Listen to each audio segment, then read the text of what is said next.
Hello, everybody. Welcome into the Apples and Genos Fantasy Hockey Podcast. My name is Nate Grudniblink. I'm the creator of Apples and Genos, originator of the Zero G draft strategy.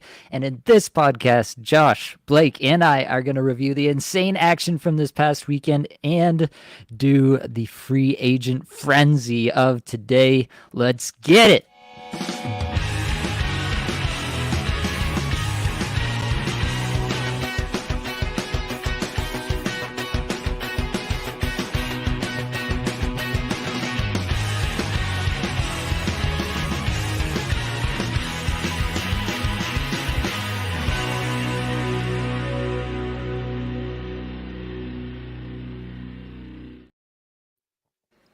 All right. Of course, I have your friend and my best friend, Blake Creamer, here with me. Blake, how are we feeling?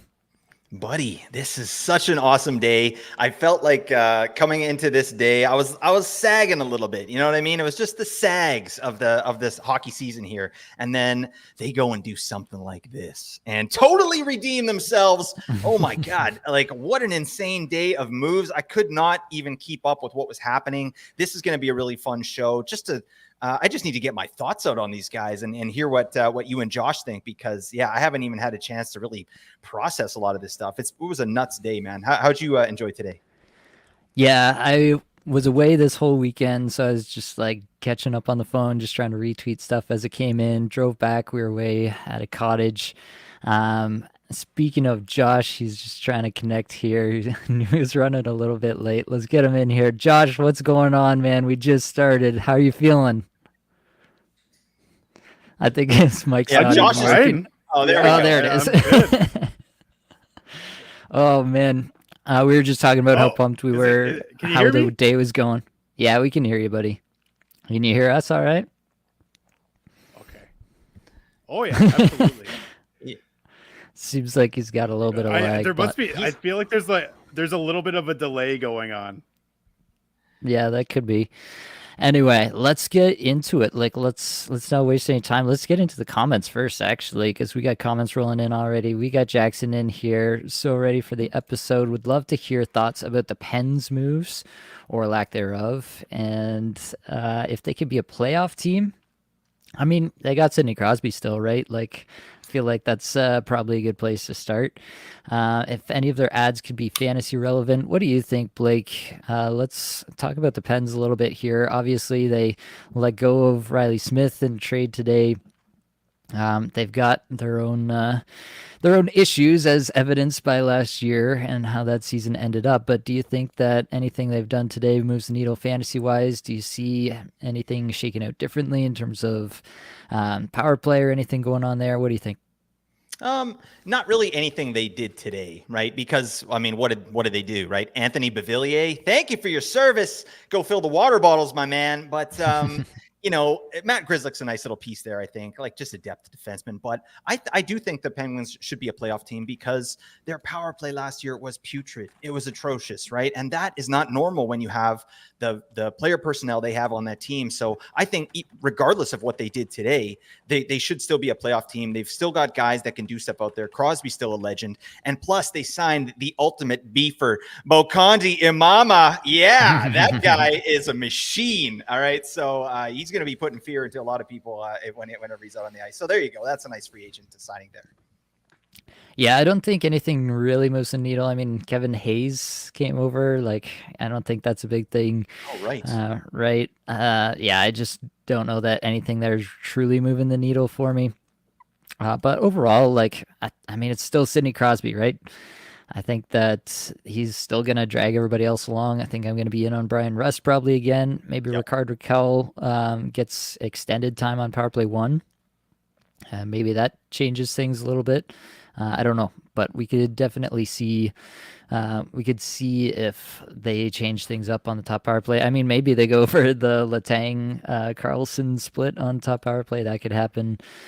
Definitely a lot of different ways they could go. We got to keep moving, though. We got to go over to Toronto Dave, 0G. Good to see you, buddy. Jason asks, who's got power play 1 for the Kraken, you think? Yeah, that one's going to be a big one. We'll definitely get to that one. I think for my money, just off the top, I think if you pay Brandon Montour, you're paying him for that role. But that's just my take off the top. And then Captain Quebec says, Quebec? It's not Quebec, it's Quebec. Do you think Vic Arvidsson's stock went up or down fantasy wise? Exposition probably meant exposure there to McDavid, Draisaitl 5-5, and probably no place on power play 1 with Hyman and RNH already there. Yeah, I don't think you can reasonably expect top power play time for any of the Edmonton acquisitions. We'll get there too, but yeah, I think overall it's got to be stock up anytime that even if he plays like 20 games there with McDavid, right? Jackson asking about the Cup winners, the Panthers. Early thoughts on ADP for the Sex Panther. I got to leave that one for you, Blake. How about Montour leaving, Ekblad, power play 1? Quick thoughts on the Panthers.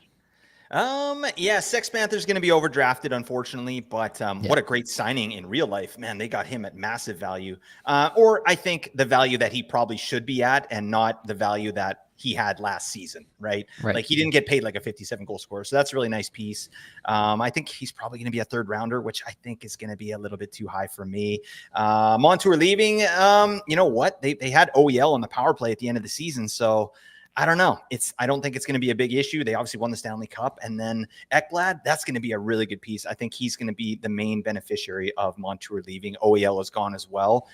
We could get the Ekblad that we wanted like 2 seasons ago where he was getting drafted real high. I think Ekblad is going to be a nice piece this year.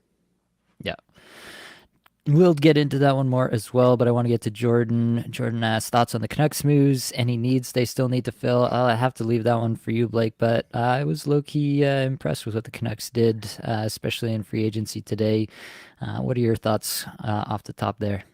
Yeah, we'll absolutely get into that, Jordan. But I'm really stoked on Jake DeBrusk, like really stoked actually, because he fills a need that they absolutely had, right? He's going to get top 6 power play 1, and he's a metrics guy that we like here, and he's gotten better at the defensive aspect of the game. So I love that. In terms of what they still need to fill, I think we got to get like a better third pairing defenseman here, right? We got Derek Forbort. No, my son is also named Bort. But yeah, we got him. He's a beefer, but you know, we gotta beef up that pairing. I think they could use a second or a third pairing defenseman still. I think they're still in the market for that. All right. Jason says, what a fun free signing. Happy Canada Day. Happy Canada Day to everybody else out there as well. Jackson says, not the Ekblad we wanted, but the Ekblad we needed. Exactly. It might just be that. All right. We've got a ton of stuff to get through here. Josh is trying to reconnect. He had some issues when he was joining and still seems to be persisting, but we will soldier on in his absence. First up, I know, Blake, I think you had a chance to talk through this one a little bit, but I haven't, so I wanted to talk about it. But we're going to go back a little bit before free agency and talk about Jacob Markstrom going to New Jersey for a first-round pick. Yeah, I mean, feels like a decent trade for Calgary, right? They get a pick out of it. I think the relationship there had soured. They were just kind of happy to be out. And New Jersey hopefully gets their solid goaltender of the near future and perhaps the long-term future for a few seasons at least. Overall, I think it's a trade that makes sense, right? The Devils need to solidify something. Markstrom has proven that he can handle volume at the very least and provide at least solid goaltending. He obviously went through stretches last year that were not so solid, but I think everybody agrees a lot of that was due to Calgary. It'll be interesting. Do you have any thoughts about what his ADP might be? I think everybody's going to get high on the Devils again this offseason, going to predict them for a good year. They made a lot of moves, a lot of splashy moves in the offseason here. I think everybody's going to get high on them again. Do you think Markstrom's ADP is going to get chased up? Yeah, definitely from last season. I mean, he's in a better position here for sure, but I still think it might be all right. We could be seeing this guy, I think, inside 100, right? But maybe it's 90, maybe it's 85. I mean, and I think that's high, obviously, as you know.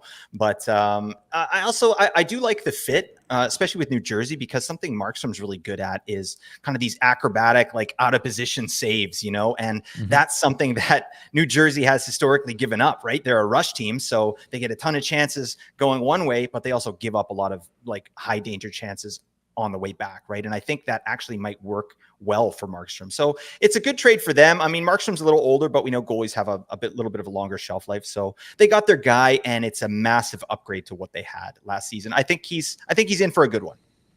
Yeah. Yeah, I think we can agree on that. I think he's probably going to get chased up out of the range where I'm interested as like a zero G option. Yeah. So I think I'm probably gonna miss out on having any Markstrom come redraft season, but definitely a spot where you could definitely see the upside case. But also, anytime a goaltender goes to a new situation, like there's always a downside case as well. And I do think that it would behoove fantasy managers to be conscious of that. All right, let's keep moving. Let's talk about Kemper for Dubois. This was a big deal, obviously. Just like it was like basically a Yeah. cash dump in both directions somehow, where the both teams were like, oh, we can't pay this guy this much money, and they just exchanged guys. Yeah, I've never been a huge PLD guy, at least for fantasy purposes. He's definitely a better real life player than he is fantasy player when he's on. He is obviously and quite famously or infamously perhaps shown a propensity to just turn the switch off at times and kind of coast. And it seemed like he turned that switch off for a good chunk of last year in LA. So if he can get things going with a new team, like, I don't know, I feel like this has to be a little bit of a wake up call if you're PLD, if you want to, have any sort of personal pride about this. Like, I feel like he's got to come out swinging in Washington. He'll probably get a chance to be the number one center. He might not play with Ovechkin. Like, Strome did seem to have good chemistry, right, with Ovechkin, but I think that PLD is probably going to be the guy who ends up with the most minutes if everything goes to plan there in Washington. What do you think about that one, Blake? Yeah, absolutely. I mean, I'm low key into PLD in this move. I think it's a win-win situation there. Like Kemper goes from a situation in Washington that was just brutal for goalies, a brutal goalie environment, and now he's going to one of the best ones out there, right, in LA. And that was under McClellan, sure, but I mean, Jim Hiller was the assistant, so that environment should still be good for Kemper. So I definitely like him for a zero G option, depending on where his ADP is. I think that's going to be nice value.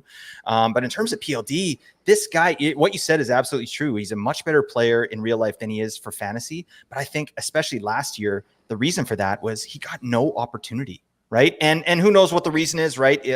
This guy's a known dingus, right? Which, has an effect into, his coaches trusting him to get out there. But, when I dug in a little bit on some deeper statistics like microstats on PLD, this guy actually showed out in some of the top, like he was in the upper echelon in some really interesting features, like scoring chance assists per 60 at 5-on-5. PLD was in the upper echelon of the league. Shot assists per 60. Controlled entries per 60. He was third overall, and I'm just referencing all three zones, Corey Schneider, but he was third overall in that. Controlled entries per 60 in the league. So those are definitely indicators of someone who can create offense, right? The problem was that he didn't have any ice time, and he's a dingus, right? And he didn't have power play one. So long story short, I think if he gets top 6 power play one, we could be looking at a 65-point player here. I think that you could get much later, right? You're not going to have to spend much draft capital to pick up PLD, but obviously he needs a lot of things to go right. For sure. Hutch, you're back. You want to jump in on the other side of this trade? What do you think about Kemper in LA? We got some goaltender value out of Cam Talbot and then Dave Riddick out of all people at certain points throughout the year last year. Do you see that Kemper could be that guy for us this year? Yeah, I mean, I think anyone can play goal in LA for the most part. I guess unless your name's Phoenix Copley last year, Yeah. but how dare you? Peterson the year before, so maybe I'm wrong about that. But, Darcy Kemper, I mean, we've seen him do it before behind a good defense in Colorado. He won a cup, so this guy is not incapable. I think Washington just was not incredibly strong in front of him, and he just couldn't get it together last year. So, and I mean, realistically, it's one bad year. Like he's had even the year prior, he had the lion's share of starts in Washington and was actually pretty decent. So I don't really see I don't hate that for LA. I think they probably could do better.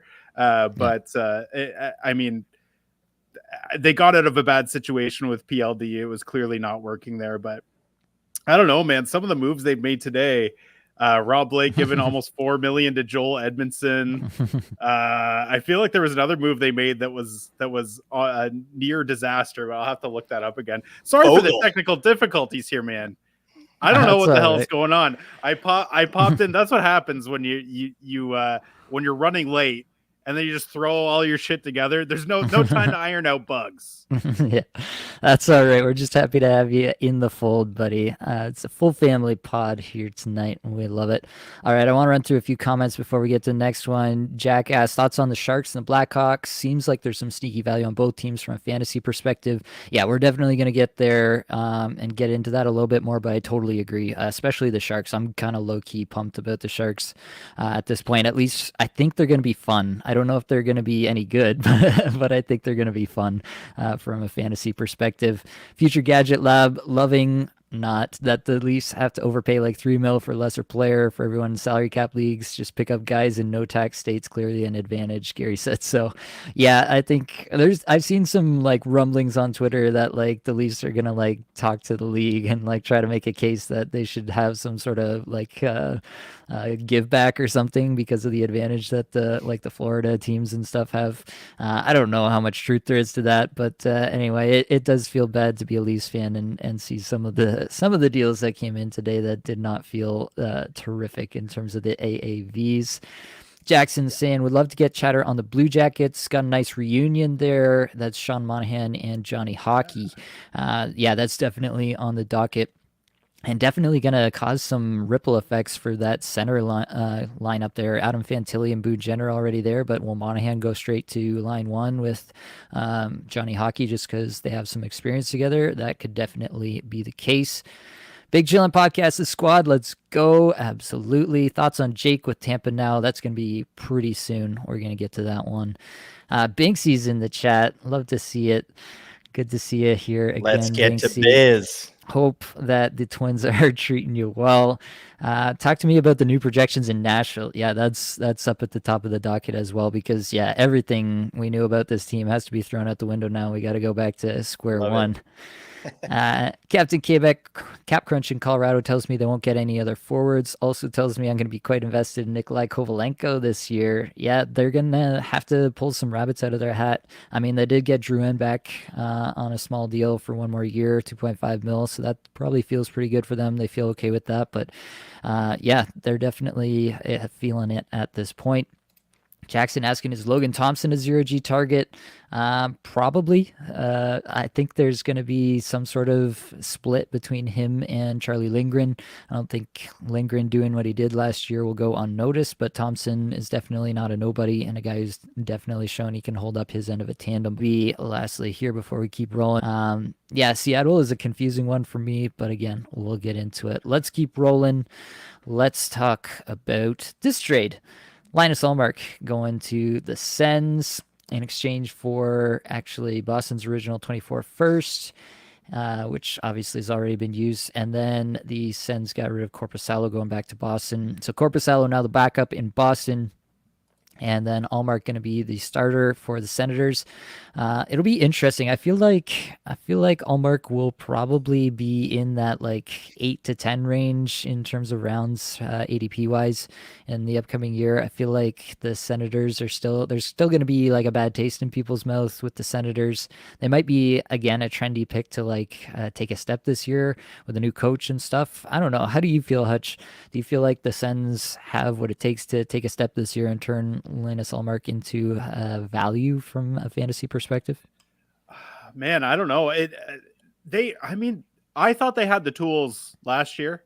I think there were. I think there were some coaching issues there. I almost wonder if Travis Green and his system is maybe the difference between their success and their failure. Yeah. Because I honestly think DJ Smith was such a disaster last year. They waited way too long to fire him. Then they bring in Jacques Martin, and he's just a dinosaur. And so I feel like Linus Ullmark, it's interesting though. Like people talk about him regressing significantly, going to a team like Ottawa that doesn't have defense. But you look at his numbers in Buffalo, like he's never had below a 905 save percentage. Is his worst season in Buffalo in 2018-19. But in 2019-20, he had a 915. In 2020-2021, he had a 917 in 20 games. So like he played extremely well under duress with a Buffalo Sabres team that is considerably worse than this Ottawa Senators team on paper. So I mean, I don't hate that ad for them. And I think that he's probably going to succeed a little bit more than people are thinking. I just think he's a really solid goaltender, and honestly will get volume. I heard a rumor that they may bring back Anton Forsberg. But I still see Allmark as being a guy that probably gets the lion's share of the starts there. Yeah. Yeah, I think that's fair. I thought we were going to lose you again for a minute there. Glitched out for a second on my end anyway. But yeah, I think that's a good point to make about the Sens. It's going to be, yeah, just a little bit up in the air. I think that'll keep his ADP from rising too much, but it is definitely a chance for him to be a full-fledged starter and potentially return some value. Let's keep rolling. Let's talk about this trade for a second. Jake Wallman going to San Jose.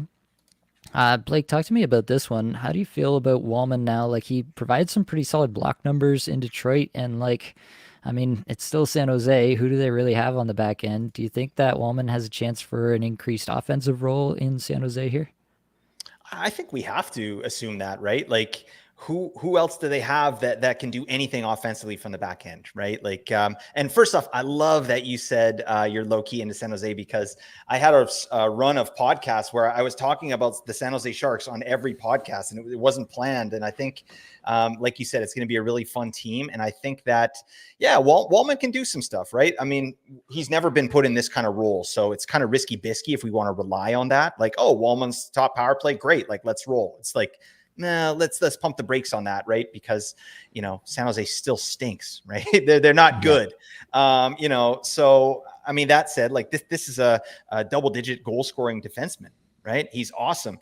So we'll see if he gets upwards of like 22 to 25 minutes and power play one. Yeah, I think we could be looking at like a 40-point Jake Wallman, maybe, with like pretty reasonable, certainly some awesome block numbers, and, you know, maybe some decent power play numbers. But I think that San Jose power play is going to be, it's going to be interesting to watch. I love, and we'll talk about this later, but Tyler Toffoli to the Sharks. What the hell?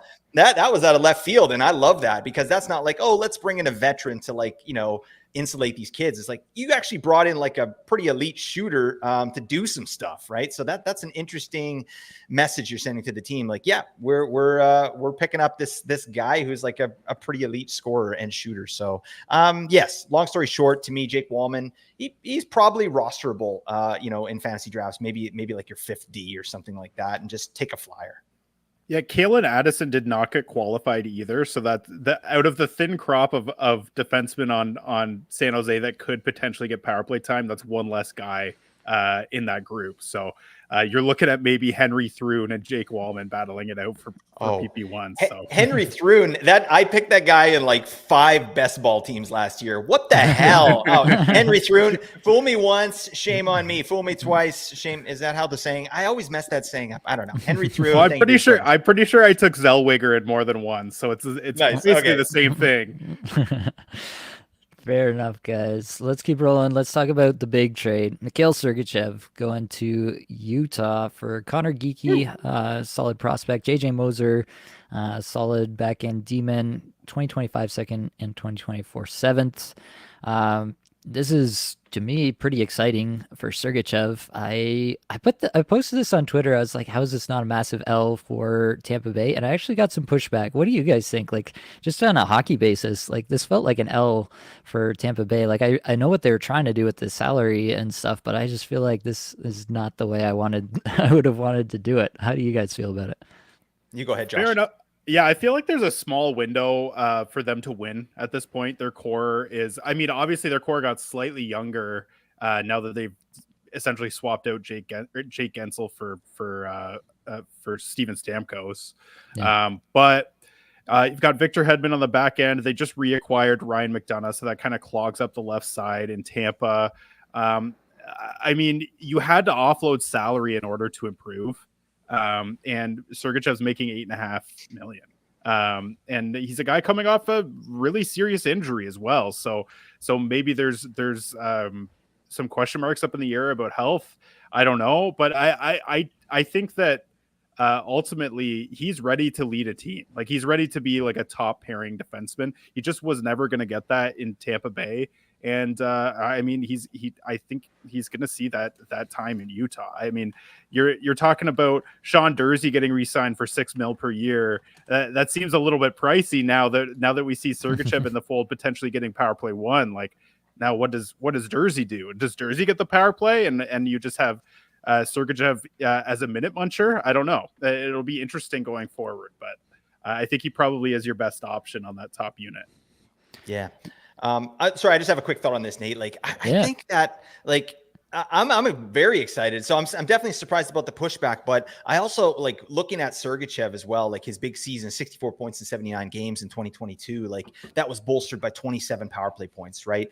Which, you know, he was on Tampa Bay. He was on the Tampa Bay power play, which is one of the best power plays, if not the best power play in the entire league. Like, perennially, right? So he's going to run into some points there, just feeding it to these units, right? So it's going to be a little bit of a wake-up call for Sergachev, I think, on this team. Like, I don't think 64 points is probably coming, maybe 60. Like, I'm thinking 55, 60 points with ridiculous periffs. But yeah, I think he's there to run that power play. And I like what you said, Josh. Like, he's ready to sort of lead a team and step out. Like, this guy's 26 years old. And I love what Utah did. Like, that's a ballsy trade. And I was just really into it. I thought, I like that they're swinging for the fences there. And I like the Durzi signing too. Yeah, that's fair. Yeah, my point about like the trade itself was just like, well, maybe don't pay Eric Chernak $5.2 million through 2031, and this isn't such a big problem. They got Ryan McDonough at 6.75 for a couple more years at age 35. Like there's a few things that they've done in the past that led them to this moment, and yeah, I just feel like they are kind of eating it a little bit now. Either way, like at least they got something. Hopefully Geeky turns out for them. Otherwise it's going to look even worse. We got a few more comments. Binksy's been in here. Love the faith that put on Hill in Vegas, but definitely looks to be a less solid team in front of him. Yeah, that'll be interesting to see what happens this year. Probably Hill gets a few more starts. It didn't make it into my slides here, but it looks like Samsonov went to Vegas just before we got started rolling here. So Samsonov and Hill would be the tandem most likely. Samsonov can definitely take like 40%, 45%. So I do feel like Hill is probably going to get a good chunk, but Samsonov can definitely be a 1B still, I think. Obviously went through a weird stretch last year, but I don't think there's any reason he can't be a 1B. Thinks he also said Josh's Minute Munchers top 5 new team name in 2024. Love that. JB, who would you rather have on your team, Foegele or Arvidsson? I have to give this one to you, Blake. You love both of these guys. Arvidsson. You got to do it. I mean, I love McLovin. Don't get me wrong, but I think he's going to get buried in LA, unfortunately. Like, he's going to be a third liner, whereas Arvidsson's going to be a second liner, even though they're both going to be power play too. Foegele might not even get power play, but hopefully he does. But I think Arvidsson's going to have more opportunity, and McDavid or Dry. Come on. Oh, my God. It sounds amazing. So both Arvidsson, good. Arvidsson's going to eat, man. I'm so stoked for that for Edmonton. I just traded him in the Dynasty League, Josh. Before this happened, like, what the hell? Come on, man. I could have used that. All right, let's keep rolling. Another trade. Logan Thompson going to the Capitals. Yeah, that split there with Lindgren. How do you think it's going to hang out there, Hutch? Do you think one has a clear shot to be 1A over the other? Do you think it is a tandem? Do you think Lindgren did enough to like be a starter and Thompson is just insurance? What do you think's going on here? I think it's almost definitely a tandem. Both guys have been tandem goaltenders almost exclusively. So other than that stretch for Lindgren last year. So I see it being almost an even split unless someone kind of pulls away as a front runner there. You've got the trust in Lindgren because of the way he played last year, but then Logan Thompson, I think, has probably a higher ceiling than Lindgren, and has probably at his best played better. So I see it being about 50-50. I imagine they go with Lindgren first, as maybe someone that they lean a little bit more on, but it could go either way. Yeah, I could see it being a true Boston situation, one for Yeah. one, all the way through the season, assuming both guys are playing decently. That would be my best guess at the moment.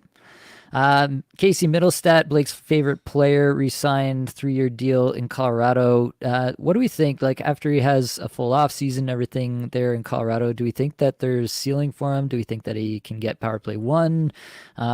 What's the projection off the top of the dome, Blake, right now for Casey Middlestat in 24-25? Oh God. Just lights out. Just a lights out season by Casey Middlestat. Yeah, that's his actual name. He's just mid. All right. But yeah, it's a nice spot for him. I mean, with Nichushkin dealing with what he is dealing with, he's going to be out. Like Casey Middlestat's, he's in that mix to get more touches, more minutes, right? He's going to be the second line center there. They've committed to him. Yeah, I think he has a very good chance at getting top power play. Probably should pencil him in for top power play right off the bat. So I think that Casey Middlestat is probably due for like a career high season. And I'm not saying he's going to smash, right? His career high is 59. Like he might be like a 65-point player next year, right? But it's, as always, Nate, it's risky bisky because he doesn't shoot, he doesn't get scoring chances, and he had a massively efficient year last year, like 14.2%. That's the second highest percentage he's had in his career. So that could go down, and if it does, it's going to be donuts for our boy. But he's in a great situation. Colorado's a wagon offensively, and I think now that he knows it's his home for the next 3 years, I'm expecting a career high for Casey Middlestat. Yeah, I think that's a fair point. I do think that it's going to be similar to what we saw with Nichushkin and Lehkonen, where they were just kind of trading power play one back and forth. I think it's going to be Lehkonen Middlestat this year, who might do a little bit of that this year. I feel like Jonathan Drouin actually has done enough at this point that he's going to get an extended look on the top line, top power play for as long as he can sustain it. And I'm feeling a lot better about it than I was at the beginning of last year, that's for sure. He had a good stretch, came down the stretch hard, like didn't fade out. Giggity. All the things that I wasn't expecting to see from Jonathan Drouin this year, I did see. So, yeah, he signed as well 1 year, 2.5 mil back with Colorado. And I think I'm actually probably the most excited about Drouin out of him, Lehkonen, and Middlestat. How would you rank those three, Josh? No. Oh man, Lehkonen, Drouin, Middlestat. Yeah. I probably would go. I'd probably go Drouin just simply because of. I mean, he's probably going to play top line, top power play. Then I'd go Lehkonen, then I'd go Middlestat. I don't see Middlestat as a guy that's going to get a lot of power play one time. Lehkonen is a completely different player. He's a guy that can play net front, and I think that's the space that they need on the power play. I just don't see Middlestat as that type of player. I feel like he's going to be on the outside looking in of primo deployment, and he's just going to kind of be there. Obviously like a responsible second line center, and that's something that they need, but I just don't see his production being incredibly high. I mean, I could be totally wrong about that, but that's just my vibe. Actually, I realize that we're all wrong, and the answer to the question of who will be on power play one all year is Ross Colton. Damn. Yeah, I tried him on Cameo again, but he's ghosting me. This is just abhorrent behavior. All right. What are you doing, Ross Colton? How do you sleep at night? Oh man. Banksy agrees with your ranking, Hutch. Hell And yeah. He also says the Synergy. hype train. No. The hype train's back on the tracks. All right, let's keep going. Another re-signing, Max Domi, close to home here for me and Hutch. 4-year extension, 3.75 mil. How are you feeling, Hutch? What do you think about Domi? Do you think that this indicates that he might play more like wing up higher in the lineup, play with Matthews, showed some chemistry there? Do you think that he gets another look that way? I think so. I definitely think that that's an option. It at least leaves that option open. I like the number. I had heard that it could be potentially a little bit higher, and that was making me feel nervous, but no, I like him. I mean, this is very non-apples and chinos, but I like the intangibles that he brings, the snarl, and he just sticks up for his teammates. He's a shithead. He gets under the opponent's skin, takes a lot of penalties, but it is what it is. I do like Domi on this roster. I like him at that number. In terms of fantasy value, not really sure that he's going to be a big needle mover. I think he's probably going to be one of those streamer players that you pick up when the Leafs have a good schedule. But I am happy that he's on the roster nonetheless. fair enough. Future Gadget Lab thinks the new Power Play 1 guys are Montour, Sergachev, and Hedman. Agree or disagree? Any new Power Play 1 guys? Maybe OEL in Toronto. What are your thoughts there? Like for myself, Montour, Sergachev, Hedman, I tend to agree with those three for sure. Josh, do you think there's any chance that OEL overtakes Morgan Riley on top power play? Obviously did that at times in Florida this year and ran it okay. I don't think it was like gangbusters when he was there. Like it wasn't like he was exceeding expectations necessarily, but yeah, I think that OEL is an interesting piece to at least throw into it, just given the fact that the Leafs have tried to throw a lot of different people on the top power play over Morgan Riley at times throughout his career. So does OEL give you any pause on Riley? Yeah, I'm not sure. I think I would need to watch Craig Berube a little bit closer. I know that head coaches aren't necessarily the people that decide on power play deployment, but in St. Louis, we saw like just an endless cycle of very capable power play quarterbacks just being cycled through those power plays. So we saw Justin Falk, Torrey Krug, Scott Perunovich, Colton Parayko last year at times. So like, I mean, I wouldn't. I mean, he's at least an option. And potentially like a capable one, probably the most capable one that we've seen on the Leafs in years, behind Morgan Riley. So I was kind of hoping for something maybe a little bit less old than OEL. Let's get Klingberg off the schneid. Oh, get the Klingon back in there. Run it back. Yeah, I mean, at the very least, he's healthy, so that's nice. But it's an improvement over what we did last offseason. Yeah, exactly. All right, let's keep rolling. Let's talk about Patrick Kane re-signing, 1-year deal. I believe it was $4 million there in Detroit. What do you think this does? Like, what are your projections now in terms of how that power play looks and how in terms of how the top lines there look? Like, do you think DeBrincat had a really weird season? Obviously, last year, is it Larkin, DeBrincat, Raymond? Is Kane up there? Raymond getting pushed down? What's the power play look like? Blake, what do you think? That's hard to say. I mean, I think Raymond really showed out when it mattered the most last year. And I think that goes a long way, right? This guy was clutch down the stretch, scoring game-winning goals, game-tying goals, trying to will his team into the playoffs. Kane, to me, at this point in his career, is more of a supplementary piece. And I'm not that excited about it. And I'm not that excited about what Detroit's done here. Like, you know, that Wallman trade in general, like what the hell is that? You know, like it doesn't make any sense. They got rid of Wallman, you know, and I can't remember the defenseman they picked up today, but it's like, what, and they basically just lost some money and a second round pick for no reason. I don't understand, but, you know, I do think that DeBrincat's going to have a better season, and hopefully they put him with Kane. I think DeBrincat and Kane play better together, so I'm hoping that's the case. Maybe somebody bumps up with Larkin and Raymond there. I don't know who that would even be at this point, but in terms of power play, like, yeah, Kane's got to be on there.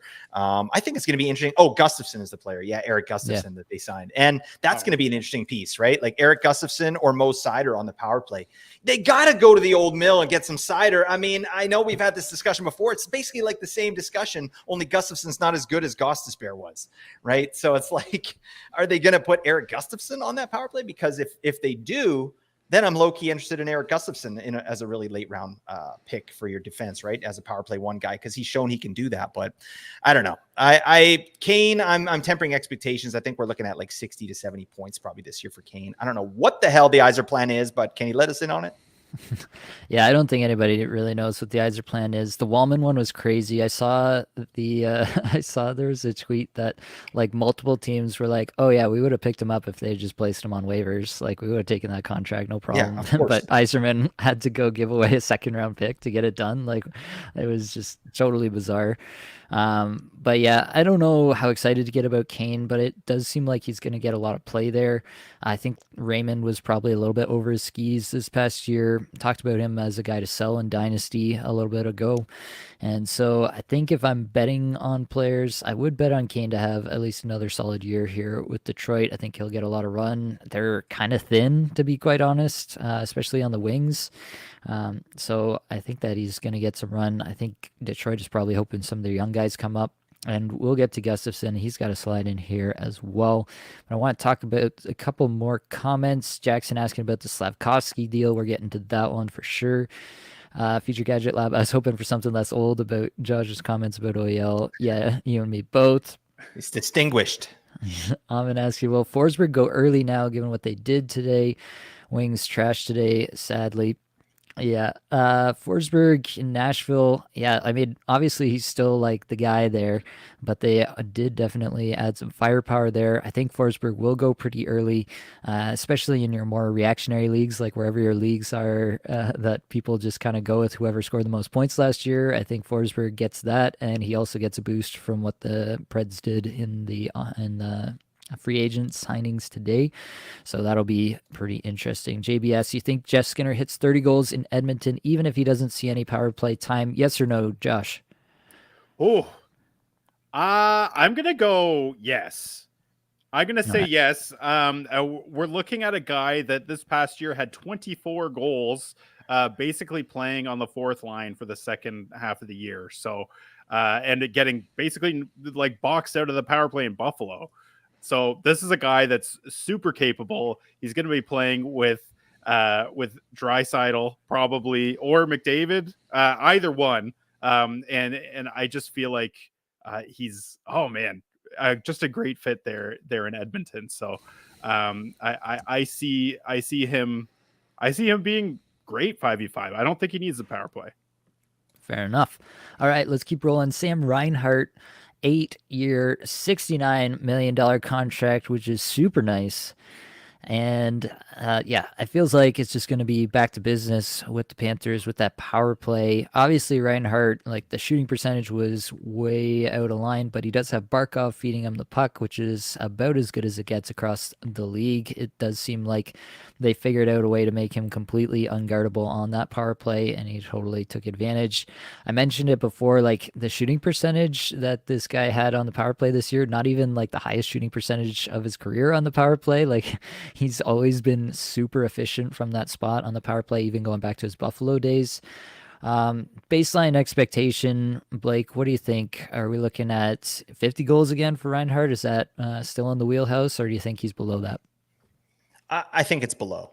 But that's conservative, right? He's shown that he can do this, 57 goals. But again, that it's not just his shooting percentage on the power play. It's his shooting percentage everywhere, right? 24.5%. No.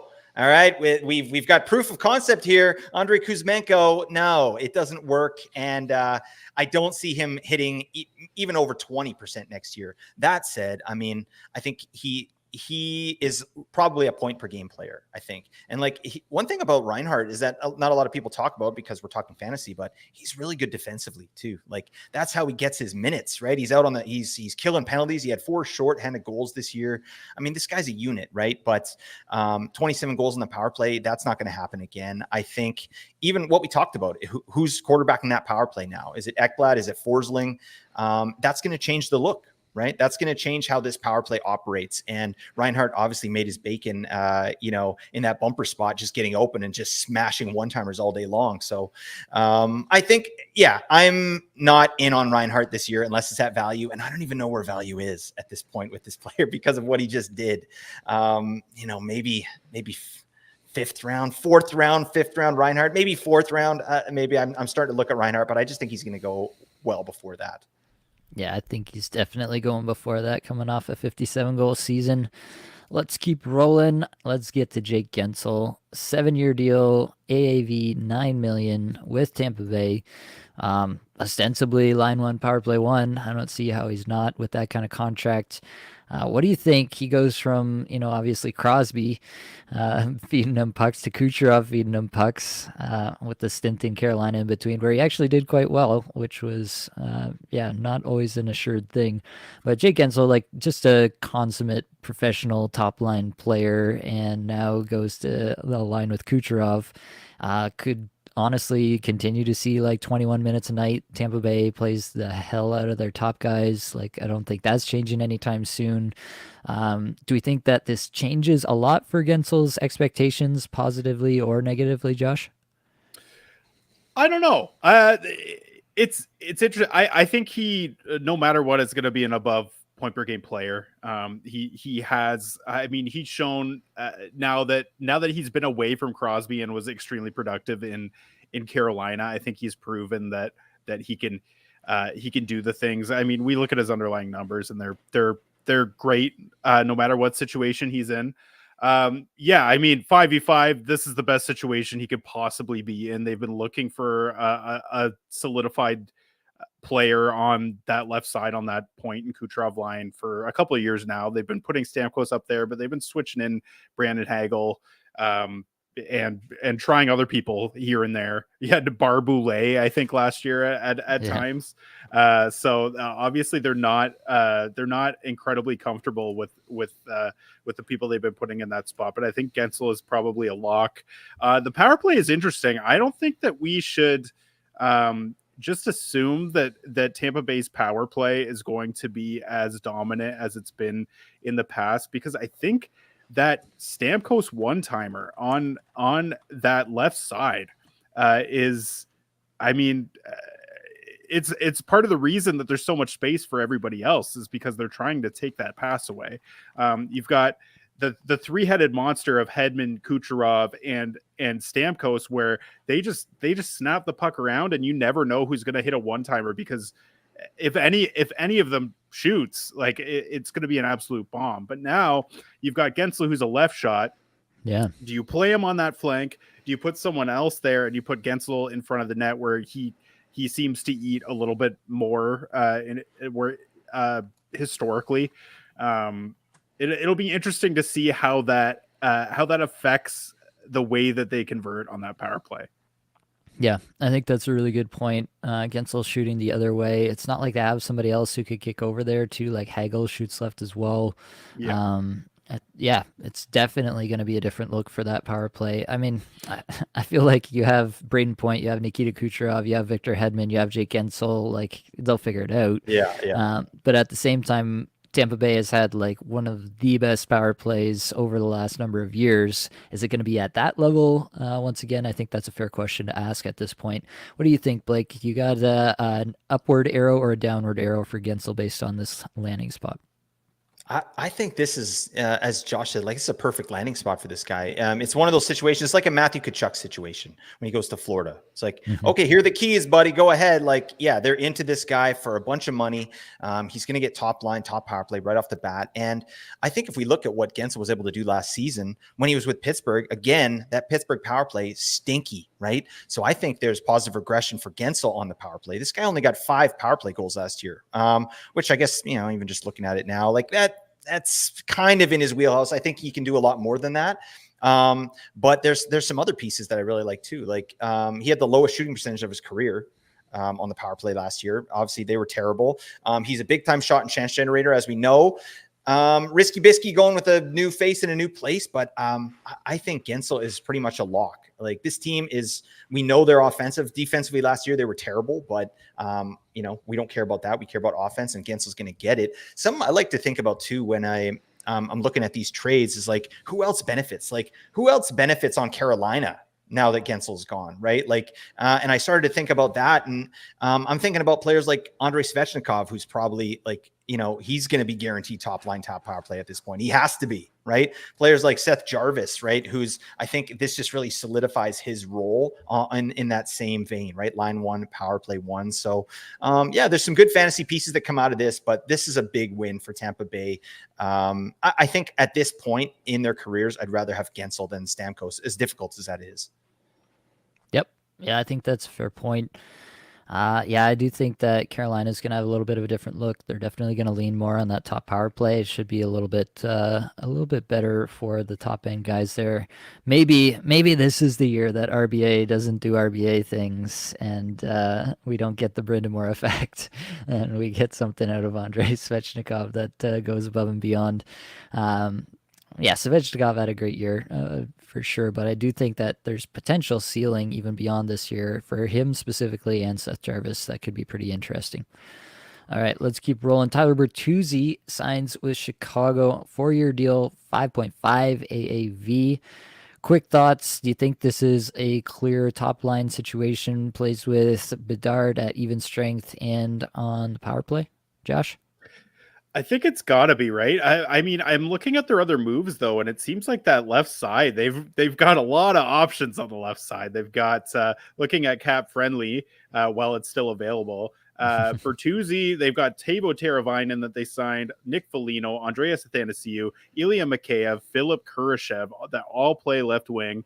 Kurashev can move around to different positions, but you got Lucas Reichel as well, unless they want to play him at center.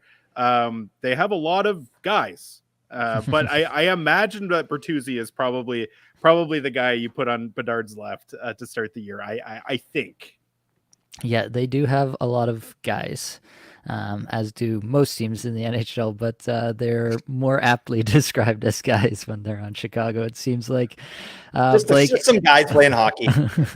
Blake, what do you think? Like, what's your projected top line? Is it Bertuzzi, Bedard, and Kurashev? Like Taylor Hall's still kicking around there. Teravainen signed today. What's your thoughts? Yeah, it's this one's gonna be tough, right? Because it's just an influx of players that can all do stuff, right? And they can all play different positions. So we're gonna have to see. I think if I had to guess, definitely Bertuzzi with Bedard. I think that's probably what drew him to Chicago, or anyone to Chicago, right? Like you have to play with Bedard. So I think he's gonna be top 6 power play 1, Tyler Bertuzzi. So I love that for him and his value. I think there's a 50 to 60 point player there, definitely more than what he was able to do with the Leafs there, just because he didn't have opportunity. And then it comes down to like, what are they going to do with players like Taylor Hall, Philip Kurashev, Teuvo Teravainen? Like they spent some money on Teravainen. So I feel good about Teravainen in terms of, again, he's going to get top 6. And I think he should be a lock on the power play 1. I'm just looking at Daily Faceoff right now. They have him projected for power play 2. I just don't see that happening, right? When you got a guy that's as good of a power play performer as Teuvo Teravainen, you're going to let him sit on power play 2 away from Bedard. That doesn't make any sense. So I think we'll probably see Kurashev hit down to the second power play there, and maybe they can slow his role a little bit, right? Because Kurashev was a guy who played like 20 minutes a night at points last season, and I don't think that's going to happen. So yeah, if I had to guess, I'd go Bertuzzi, Bedard, Teravainen, top line, top power play, book it. All right, you got it here first. Let's touch on some more comments. JB, I expected more from Chicago with the amount of cap space they had. Good depth pickups, though, I guess. Yeah, I think honestly it's a little bit smart. Like they don't want to go overboard and just burden themselves with some guys just because they have the cap space at this moment. They want to set themselves up for a spot where Bedard is coming into his own as a superstar in the league. You could argue he's already there, but and they're really riding that wave with some good pieces built around him. Jackson said, just trade for Gensel in our Dynasty League. 100-point season loading, boys. And JB also agrees that Gensel will thrive with Kucherov in point. Jackson also wanted to hear Blake's thoughts on Bean with the Flames. Any inside knowledge on a Pinto Bean plus Bean Dream Bean team? That's about where my knowledge on Jake Bean ends. All right. This is not a player I'm super familiar with, but I mean, when a couple of years ago, when Columbus was having and even last year when they're just having their injury parade, Bean was the guy they're like, go out and take some power play 1 reps, my man. Oh, dang, you're injured. But I mean, this is a guy that has some ability, like, he had put up a 25-point season with Columbus, like in some decent minutes. So I like when hometown guys go home, right? Like he's playing for Calgary. He's happy to be there. Like it's just a good situation. And Calgary is a team that's rebuilding. So I could see Jake Bean getting a little bit of run there. I mean, nothing crazy, right? And I don't think he's going to be touching power play 1, but yeah, I was really hoping for that Bean to Ottawa so we could reunite the Pinto Bean and Jake Bean. We could make a nice little chili over there. That would be the most ideal thing to come out of Ottawa in the last couple of years. But let's keep moving. Let's talk about early power play 1 and line 1 thoughts on teams like Boston or the Islanders. So I want to talk about Lindholm in a second here, but the Islanders, they added Anthony Duclair today. Does that change the top line equation for any of you guys? Obviously, Patrick Waugh coming in end of the season has already shaken things up somewhat. But what does that top power play look like? Do you think, Josh? Do you think that this really changes things? Anything they did today, Duclair, does that go straight to line 1, power play 1, be there with Barzal? Maybe they finally got a guy who can skate as fast as Barzal, but yeah, does that really change anything fantasy wise? That is literally exactly what I was going to say. He's probably the only guy on the roster that can keep up with Barzal. So you probably play them together, I would think, unless they want to spread the speed out through the lineup with their two guys that can skate. But I wouldn't be surprised to see him on power play one. I think you've got. I look at a guy like Kyle Palmieri, who hasn't been terribly productive over the last little while. And I could see him slotting into that spot on PP1, but they pretty much rocked with the same five the entire year last year. Yeah. I believe it was Dobson, Palmieri, Horvat, Barzal, and I can't remember who the fifth one was. Nelson. That's right. Yeah, and I mean Kyle Palmieri is probably the guy that I could see getting bumped there. And Duclair I think would be a great fit. Fair enough. Let's keep going and talk about Elias Lindholm next up here. 7-year, $54.25 million deal. Have to think that this guy gets some run with Pastrnak on the top line. Really tough projection, I think. I haven't obviously done projections yet, but I think this one's going to be tough to do. How much do you weigh last year with Calgary? How much do you weigh any of the past couple of years with Calgary versus what he did before when he had good line mates and line mates that were producing? Now he's going to play with Pastrnak, who's probably the best player he's ever played with. I think he's going to get a lot of run there. I imagine he'll be a 20-minute-a-night player for Boston in all situations. So what's the take on Lindholm here, and do you think he's going to get chased up just because of the landing spot? Yeah, to me, this is maybe controversial. Like, I'm into it, and maybe because I got to watch this guy firsthand, and I've gone at it a little bit on Twitter with a few people just about, like, first off, the contract as it is right now doesn't make a lot of sense. I think you're like, what the hell? How did this man secure 7 by 7.75? That's nuts, right? So definitely looks like a bad contract. Probably is, especially at the end of that contract. But for right now, again, who on the roster there is better than he is at the center position? Like, I don't see anybody, right? I think they'll probably move Zach over to the wing. He's sitting there with Pastrnak, right? And one of the things Lindholm's really good at is puck retrievals in his own zone, carrying it out. Give it to Pasta. What's Pasta good at? Rushing and getting chances off the rush, right? Like, it's going to be awesome at 5-on-5, and he's going to slot right in on power play one with Pasta. So, granted, Lindholm's not an amazing power play performer, but he can do stuff there.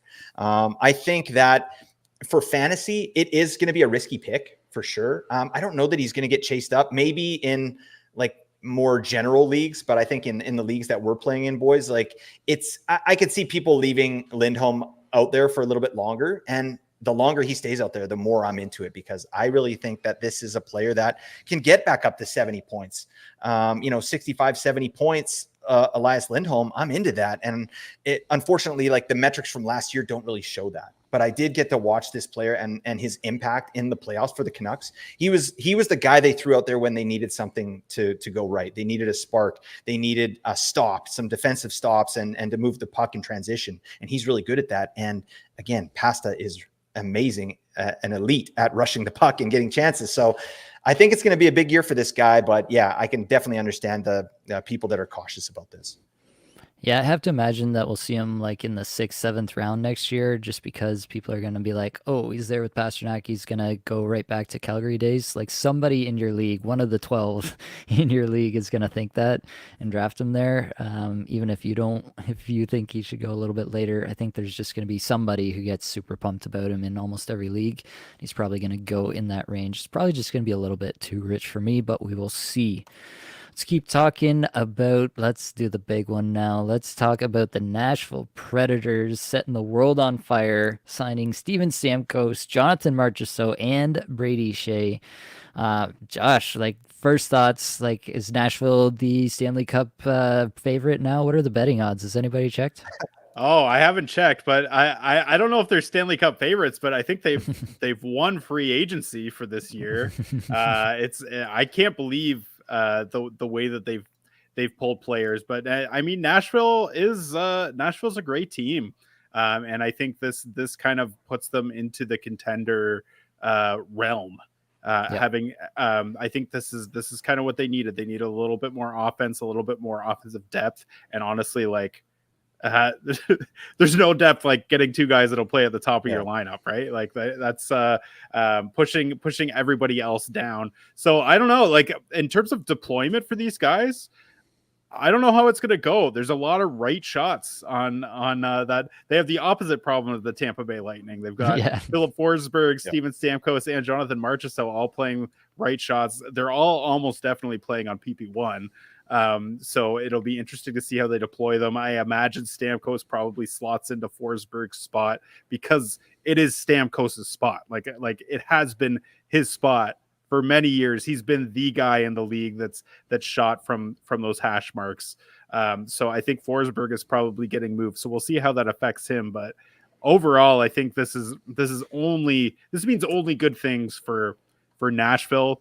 And I really like the outlook for Steven Stamkos. I think Blake, you've been talking a lot this offseason on your pods about the mental aspect of things. I think this past year for Stamkos, there was probably some mental anguish going on there. We saw him in training camp last year come out and say that Brisebois didn't even talk to him in the offseason about an extension, and that was kind of just a story all year long. And then in the end, didn't work out. And it sounds like, based on his interview today, that they just were done. They didn't want him back. So I think he's in a place that wants him. He's in a place where he can be one of the guys again. And I think you're going to see Stamkos have a really nice year. What do you think about that, Blake? Talk to me about this. Talk to me about how you see that power play lining up. Like, is Nyquist just SOL now? He's just out of there, and it's just Marchessault, or do you think that he still works in there? Because, like, obviously they had tremendous chemistry last year. Have to imagine Ryan O'Reilly still centering that unit just for face-off purposes alone. But talk to me about how you see the top power play going there, and what you think this team might be able to do there. Yeah, I think that's a really important point, and obviously we're gonna have to wait and see. But I agree with you. I think it's going to be Forsberg, Ryan O'Reilly, Josi, Stamkos, and then to me, it's a choice between Marchessault or Nyquist. And I don't think it's just cut and dry. Like, yeah, they signed Marchessault, and that's a really nice signing, and this guy's great, but it's not like he's a great power play performer. You know, like he's very good. Obviously, he's a shot monster. I love that. But I mean, Nyquist has tenure here. He's proven he can do it. He got 24 power play points himself last year. So I think that, you know, it's not just an easy decision there to say Nyquist is out of there, and it could equal value for Nyquist if, you know, we do find out like, oh yeah, he's getting it and Marchessault's getting pushed down. I think that would maybe be how it goes. But I guess if I had to go with my gut, I'd probably say Marchessault starts on power play 1 just to see what we've got there. But in terms of Stamkos too, like, I'm a little bit more lukewarm on Stamkos there. I feel like a lot of Stamkos's value, obviously a huge amount, was his exposure and to the power play, to Tampa Bay's power play, and his obviously contribution there. But this is a guy who's getting well over 30 power play points every year, and now he's going to a new team with a new power play. And he's, like you said, Josh, he's gonna move Forsberg over. Like, I agree with you. I think you got to have Stamkos there. That's his spot. Right. So what does Forsberg do? So now the power play looks a little different. I'm sure they'll figure it out, but you know, it's just going to be some growing pains there. And I think we're going to see less production on the power play from Stamkos. And then if you dig into his even strength numbers, like, there's not a lot going on there. You know what I mean? He's good enough, but he's slowing down, right? This guy's like maybe Ovechkin, you know, 3 years ago or something, right? Like, he's a half rink all-star. He just gets in there, set up, bang. Like, he's all about that. He's not rushing it in. He's not doing that stuff. He needs guys to do that for him, right? So I'm a little bit lukewarm there. That said, point per game player, I think we should expect from Stamkos again, maybe another season like this. How about, what do you guys think about Tommy Novak going into the season here? Because he's probably going to get that plum deployment, which I think will probably be the second line, Stamkos, Marchessault, and then Novak centering it. Do you think he has some value going into the season here? Yeah, I think he definitely is worth a look. I mean, I don't think he's going to get drafted on draft day, but it's definitely a player that you're going to have some interest in. A player that they already gave $3.5 million to. It's kind of weird because you think of him as like a super young player. He's 27 years old. He's not the youngest guy in the world, but I do think that he's a capable playmaker. And like, if they keep the top line intact from last year, then it's Stamkos and Marchessault on either side of Novak, and like at even strength, that's a pretty nice spot to be. So I do think that Novak could at least have streamer value next year, if not much else. I do think that Brady Shea, like his value probably decreases overall here in Carolina. They just spread things out so much that he had lots of 5v5 value, and then they also at times went a little bit more 1A, 1B with the power play, and Shea got some more value out of that. Behind Yossi, like he's not seeing the ice on the power play. So, yeah, I think it's a little bit down for Brady Shea in terms of his fantasy value. But I do think that overall you got to get excited about what this team could potentially be offensively. Jack says, I'm planning to have at least one of Stamkos, Forsberg, Marchessault, or Yossi on all my teams next year. Nashville's going to put up a lot of goals with Burnett pulling the streams. Yeah, hard to disagree with that. Elomate says, love your podcast. Cheers. Hello, mate. Host. Thank you. Hello, Aman governor. Says, go here first. Is Carolina better than last year? Will Ghost be on power play 1? Happy Canada Day. Happy Canada Day to you. I do think that Ghost is on top power play. It seems like they're kind of done with Brent Burns. They've tried everything else now. I think, yeah, same thing I said about Detroit last year when they got Gostisbehere. You go out and you get Shane Gostisbehere, you only get Shane Gostisbehere for one purpose, and that's to run your top power play unit. So that would be my expectation. It says, meanwhile, this whole tax haven stateside nonsense is driving me crazy. Poor Jets got decimated. Yeah, that is the state of affairs for the team. What happened to our boys? Yeah, it's a tough spot to be in. Jackson asks, what line do you expect Jeff Skinner to be on? No power play 1. What's his ceiling look like now? Yeah, we talked about it a little bit before, but I do think that 30-plus goals is well within the realm of possibilities for Jeff Skinner without power play 1. Even, yeah, like he's got that contingent upside too, right? Like you have to think he's probably next guy up for power play 1 if there's an injury. Just given his track record of goal scoring in the league, that would be my baseline expectation. I'm taking the under. The under on 30 goals for Jeff Skinner. Yeah, I think that's poor form, Blake. I think Oh, you need to put some God. respect on this man's name. Oh, no. He needs to play some defense. All right. I don't think, yeah. I mean, I think Arvidsson's going to be the next man up there in Edmonton. That's my thought right off the bat. Like if someone goes down. Do you guys think Jeff Jackson listens to Apples and Genos? Because signing Jeff Skinner and Victor Arvidsson, that's very much what I think all of us would have done if we were. Yeah, I love it. Yeah. But he got rid of Fogel, so I don't know if I like that. That's true. You can never get rid of McLovin if he listens to us. All right. Jack says, okay, you guys talked me out of Stamkos. Like the shout out for Novak. Jackson says, Forsberg's value go up, down, stay about the same. Now that he has a lot more help. Power play 1 will look nice, but will Stamkos take away his production? Yeah, we talked a little bit about that. Overall, I think his value in drafts anyway probably goes up. Do I think that he's going to have a better season than last year? No. Yeah, probably ran a little bit hot last year and will probably regress some even with the guys helping out there. Does provide some insulation for the floor. Like, if O'Reilly and Nyquist had gotten injured last year, like Forsberg would have been really without anybody to help him out. Now he's got a little bit more insulation in that regard. And so that probably raises the floor, but I don't think the ceiling really raises for Forsberg in my mind. Jason said, just saying, I feel Stammer goes for tons this year. What's to prove that Tampa shouldn't have let him go? Yeah, it's a fair point. But yeah, like Josh said, it really did seem like Brisebois was just over it from the start. He was eating his sandwich. He went to his house. He took the sandwich out of his mouth. He said, give me that stamp. JV says, Edmonton winning the cup next year. Mark my words. Hard to bet against it, given the scoring talent and just given the McDavid factor. Although I do think that Edmonton is one of the worst supporting casts to ever make the finals. They just happen to have Connor McDavid single-handedly willing them there. That was an interesting run to watch, and yeah, just a really impressive performance in my book. All right, we got to keep moving or we'll never get through it all. But the Seattle Kraken have agreed to terms with defenseman Brandon Montour on a 7-year contract at $7.14 million AAV. My take here is that you don't sign Brandon Montour unless you want him to run the top power play. That's easily his best attribute. He's a puck-rushing offensive defenseman. Can eat a ton of minutes, but he's definitely an offense-minded guy. So if you're acquiring him, that's what you're expecting him to do. I think that's my expectation. I think that Vince Dunn could still steal some of that. Hackstall did run a top power play, or not Hackstall. I'm still on Hackstall. Bilesma did run a more like true top power play unit, not a 1A, 1B situation. That would be my expectation for Seattle next year, is that they do run a bit more of a true number one power play. And so that would be good for Montour and bad for Dunn, in my estimation. Josh, you got any pushback on that? No pushback at all. I think they would be smart to put Brandon Montour quarterbacking that top power play, and smart to load up. I know I tweeted about this earlier today. Like, if you're getting Montour, you've got to play him on your power play. I'm more interested in talking about the other signing that they made today, the Seattle Kraken, Chandler Stevenson, signing him for 7 years, $6+ million.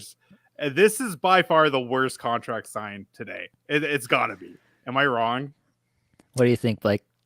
No, I mean, it's up there, right? It's one of the worst. Like, I don't understand the thinking here. Obviously, like, these are the professionals, like the people making these decisions. We're just three guys, in our basements, like crunching the numbers. But, like, what is this? Like, what was it? 6.75, and there was term. 6.25. Yeah. Okay. 6.25, 7 years. This is a guy that, like, first off, shots on goal per 60 at 5-on-5 last year, 3.86. Huh? Buddy, what are you doing? What in the haberdashery and hemoglobin is going on? I don't understand. Individuals. Those are Casey Middlestat numbers. Yeah, no, Middlestat is better.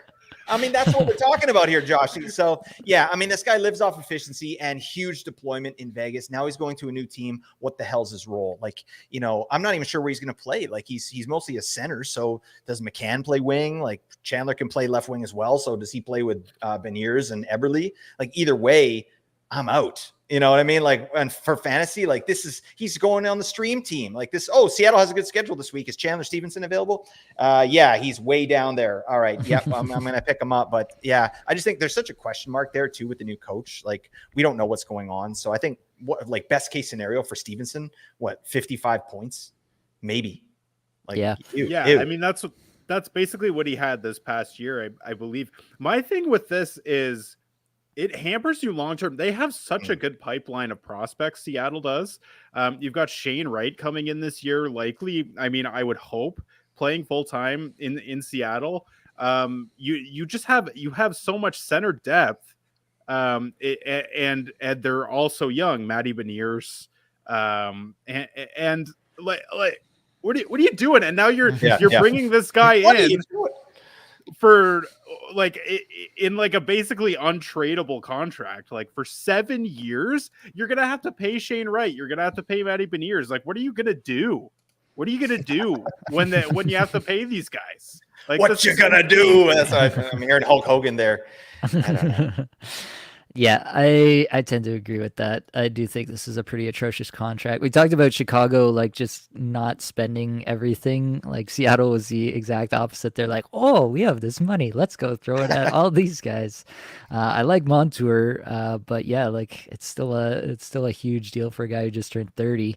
And then yeah, Stevenson, I don't think is gonna live up to that number in the first year or the 7th year of that contract. So that's going to be a tough one. He's instantly their highest paid forward.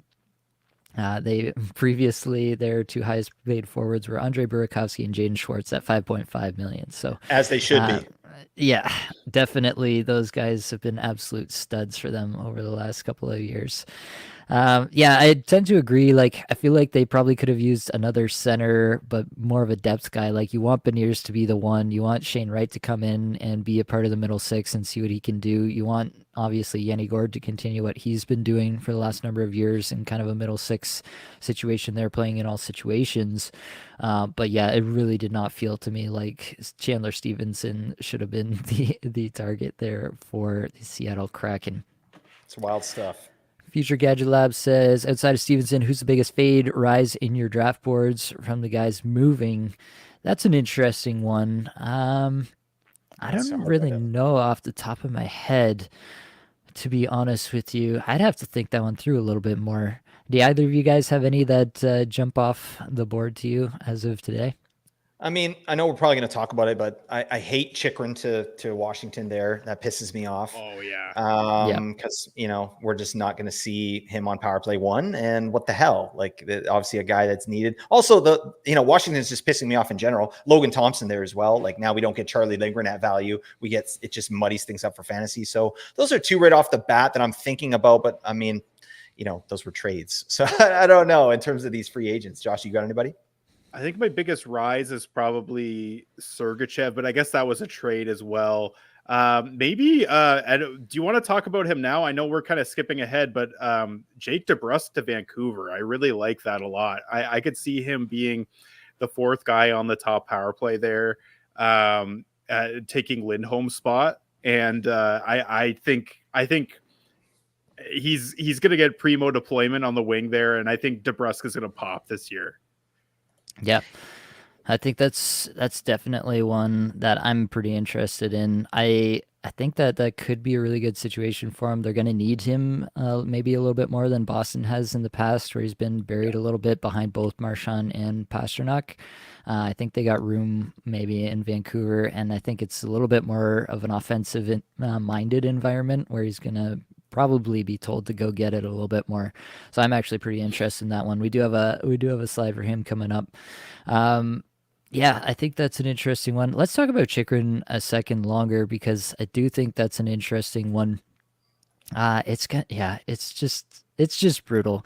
The trade was brutal. Like, the Senators got absolutely fleeced. Like, Nick Jensen and a 3rd round pick for a guy who's like consistently just been like incredible in all the metrics that we like to look at here. I honestly wouldn't even care if he didn't know how to play defense, given how good his offensive metrics look. But yeah, they just decided that they wanted to be out on him at a reasonable price for another year, just because, I guess. Like, is he like the worst person? Like, as a person, is he just like the absolute worst? And they're like, I actually can't stand having you in the building. You need to leave now. Like, is that what's going on with Jacob Chikrin? He seems like a beauty to me. I know. I don't understand it. Okay, this is my gripe with this situation is and I have to make it about the Leafs, but you sign OEL. You sign OEL for 4 years, 3.5. Could you not, like, there was Are you kicking tires? Little, like, how they always talk about how Brad Treliving is in on everything. How the fuck was he not in on this? It doesn't make any sense. Like, Chikrin is a better defenseman than OEL at this point, and he's younger. Sure. He's making $4 million, like just a hair above what OEL is making, and that is a guy who I could see playing power play 1 over Morgan Riley if that's something that they feel like they need to do. So how is that not a consideration there? That's insane. Yeah. Maybe Ottawa doesn't pick up the phone because they're in division. Maybe but that's kind of the only excuse that I can offer Brad on that regard. I know, Blake, you got to get running pretty soon, but let's try to get through as many more before we lose you. Josh and I will keep soldiering on because we got nothing better to do than talk about fantasy hockey on Monday night in July. This is Arvidsson. So go off, Blake. This is your guy. Tell me why Victor Arvidsson is going to be better than Jeff Skinner this year. Tell me why. Oh God, Joshy, where were you, buddy? Come on, man. I needed you on that one to get the guitar. I just think that we've already seen this show from Arvidsson, right? His situation isn't changing that much. He didn't get power play 1 for a lot of his time in LA. In fact, his big season there in 2022, he only had a 44% power play share, and he got 25 power play points, right? So he's not going to get power play. He's going to be on power play 2. So all of that goes away, but he's also really good at even strength, right? This guy's a shot monster, a chance monster. He does all those things that we love here at Apples and Genos. And now he's got access to Draisaitl, most likely, right? It's going to be a freaking wagon at even strength. Like, and like I was saying before, I think of these two, Skinner and Arvidsson knows how to play defense. I think he's going to endear himself better to the coach. I think that in terms of power play, he's, could be argued just as good of a power play performer as Jeff Skinner. I think Skinner's I could see Jeff Skinner kind of going down this year, similar to what he did in Buffalo, like getting the 12-minute treatment. That's why I'm like, I don't see 30 goals for Jeff Skinner. I feel like that might be what happens here. I just don't see his pathway to minutes. But Arvidsson, I do see a pathway to minutes because he does more than just shoot and score. Like he plays in all three zones, right? So that's my take on Arvidsson. I think, we're probably looking at, again, at like a 50 to 55 point player. He's definitely capped because he doesn't get on the power play. And then for Skinner, yeah, I think, it might be even stinkier, like a 40-point season for Jeff Skinner. That's kind of where I'm at with that. Maybe that's a hot take. I don't know. Guys, what do you think? Help me out. I think it's a bit of a hot take. Arvidsson has one season in the NHL where he had more than 9 power play points. So I'm not sure that just because he had one good year with LA that he's necessarily the top secondary choice or contingent choice for power play 1 in Edmonton. I think Jeff Skinner's just been more reliable year after year, both in terms of just availability, because Arvidsson's obviously dealt with injury a fair bit. But yeah, I think that Skinner's just the guy that I think is going to show up and he's going to generate chances. Is he going to play defense? No, but you knew that about him when you signed him for $3 million. So yeah, that's my take. I like Skinner a little bit more for fantasy this year. Wrong. Josh, back me up. It's a toss up. It's a toss up. Running right down the middle on there that you go. one. That's fun. Yeah. Future Gadget Lab, sorry, has nothing to do with today's move, but if Mr. Cream Wrestling, please tell me I was smart to reject his offer of hints for Why Joe in our Cats Dynasty League. Blake, you want to address this? Why Joe? Oh, yeah. Reject my offer. What was it? Wyatt Johnston? You're making offers for Wyatt Johnston? I was trying. I was ready to get rid of the farm. I'm like, I'm rebuilding. Like, give me Wyatt Johnston. I love that player. Yeah, I mean, to be honest, I'm not that high on hints. Really moving forward, I think because of the Baby Dry. Yeah, I feel like Baby Dry's kind of capped out, and we know what he is. That said, he's amazing at what he does. And I think he's probably a 60 to 70 point guy year after year, but I don't know that he has much higher ceiling there. I do think Wyatt Johnston, maybe in a couple of years is going to have a higher ceiling than 70 points. So I was trying my best. This man just rebuffed me, just left me on red for, a couple of weeks and then just decided to just decline it. So buddy, thank you for your service. You made a good choice. Keep Wyatt Johnston. That's the right thing. All right. JV says Skinner has a great shot too. That would pair nicely with Draisaitl. Yeah, tend to agree with that. Let's keep rolling. Sean Monahan, 5-year, $5.5 million deal with the Columbus Blue Jackets. Blake, before you go, Boone Jenner, is he still line 1 or is Monahan taking that to reestablish some chemistry with his guy, Johnny Gaudreau? I don't know, man. I hate to hear this, but I think, you bring in Monahan, like it's for that Gaudreau connection, right? I think they'll definitely give it a shot. So what does that mean? Boone Jenner on the third line. Oh God, I hate to see this, but that seems like a reasonable place for Boone Jenner, to be honest. Like he's a depth guy. Like, I love the man, but it's because they had no one else. They had to put him out there for 20 minutes a night. Sean Monahan is going to eat into Boone Jenner's time and fantasy value, I think. But I also read something about Sean Monahan, just a quote that he said is that he feels better than he's ever felt going into the season. So I don't know. I put a little bit of stock into that. Like this guy had a really nice resurgence on a crappy team in Montreal, played decent in Winnipeg. And then this is a nice landing spot for him. I think, it's the same thing year after year with Columbus. Like, I think we're in on Columbus again, guys. Like, let's hope that, nobody gets injured, for the millionth time. But in terms of fantasy though, for Sean Monahan, that's kind of where I'll leave it. You know what I mean? I'm not really picking this guy up because he has access to Johnny Gaudreau. Like, no, lots of guys had access to Johnny Gaudreau last year and didn't do jack squat. So that said, I do like Johnny Gaudreau for a bounce back as well. But yeah, come on, just put Boone Jenner up on the top line and do the right thing. You know what I mean? That makes sense. I don't know. Yeah, I think the Monahan probably gets a look at that spot, like especially because it's not like he's coming into a spot where Boone Jenner and Johnny Gaudreau had like this crazy chemistry last year and everything was just roses, right? So there's probably an element of that there, probably an element of them still, I guess, trying to potentially shelter Adam Fantilli a little bit more. He didn't get in a full rookie season due to injury. little bit disappointing for me because I honestly think that Adam Fantilli is a guy that I'd be super excited about as a potential breakout candidate to a massive level. So that's a little bit disappointing for me. I'm still going to be interested in Fantilli. I'm going to be watching his deployment really closely.